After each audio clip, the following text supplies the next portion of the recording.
Hi welcome to Sudha's kitchen. ರುಚಿಕರವಾದ ಅಡುಗೆ ರೆಸಿಪಿಗೆ ನಮ್ಮ ಚಾನಲ್ನ ಸಬ್ಸ್ಕ್ರೈಬ್ ಮಾಡಿ. ಫ್ರೆಂಡ್ಸ್, ಇವತ್ತು ನಾನು ತೋರಿಸ್ತಾ ಇರೋ ರೆಸಿಪಿ ಮಕ್ಕಳು ಕೂಡ ಮಾಡ್ಬೋದು. ಸೊ ಅದಕ್ಕೋಸ್ಕರ ನಾನು ಇದನ್ನ ನನ್ನ ಮಗಳಿಂದ ಮಾಡಿಸ್ತಾ ಇದ್ದೀನಿ. ಇದು ಬಂದು ಎಗ್ ಸ್ಯಾಂಡ್ವಿಚ್. ಬಾಯ್ಲ್ ಮಾಡ್ಕೊಂಡಿದ್ದೀನಿ. 1 ಸ್ಪೂನು ಪೆಪ್ಪರ್ ಪೌಡರ್, 1 ಉಳ್ಳಾಗಡ್ಡಿನ ಸಣ್ಣದಾಗಿ ಹೆಚ್ಚಿಕೊಂಡಿದ್ದೀನಿ, ಇನ್ನು 1 spoon tomato sauce, 2 spoon mayonnaise, ರುಚಿಗೆ ತಕ್ಕಷ್ಟು ಉಪ್ಪು, ಬ್ರೆಡ್ನ ಸ್ಲೈಸ್ ಮಾಡ್ಕೊಂಡಿದ್ದೀನಿ, ಆಮೇಲೆ ಮತ್ತು ಟೊಮ್ಯಾಟೊ ಮತ್ತು ಉಳ್ಳಾಗಡ್ಡಿನ ಸ್ಲೈಸ್ ಮಾಡ್ಕೊಂಡಿದ್ದೀನಿ. ಮಾಡುವ ವಿಧಾನ ಬನ್ನಿ. ಈ ತರ ಸಣ್ಣದಾಗಿ ಮ್ಯಾಶ್ ಮಾಡ್ಕೋಬೇಕು. ನೋಡಿ, ಪೆಪ್ಪರ್ ಪೌಡರ್ನ ಹಾಕೋಣ.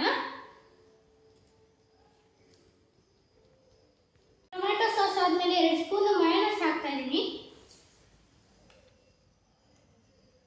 ನೋಡಿ, ಈ ತರ ಆದ್ಮೇಲೆ ನಿಮಗೆ ರುಚಿಗೆ ತಕ್ಕಷ್ಟು ಉಪ್ಪನ್ನು ಹಾಕ್ತಾ ಇದ್ದೀನಿ. ನಿಮಗೆ ಉಪ್ಪು ಎಷ್ಟು ಬೇಕೋ ಅಷ್ಟು ಹಾಕೋಬಹುದು. ಹಾಕಿದ್ಮೇಲೆ ಈಗ ಚೆನ್ನಾಗಿ ಮಿಕ್ಸ್ ಮಾಡ್ಕೊತಿದ್ದೇನೆ.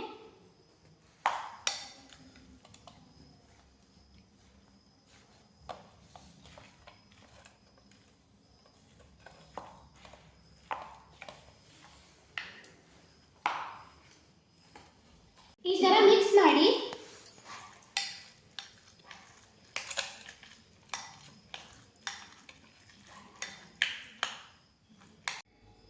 ಈ ತರ ಸೌರಿ ಮತ್ತೊಂದು ಒಂದು ಬ್ರೆಡ್ ಸ್ಲೈಸ್ ಅನ್ನ ಇಡೋಣ.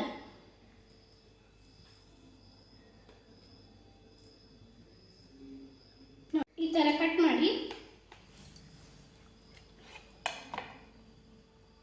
ಈ ತರ ಕಟ್ ಮಾಡಬೇಕು. ಟೇಸ್ಟ್ ಹೇಗಿರುತ್ತೆ ಅಂತ ನೋಡೋಣ.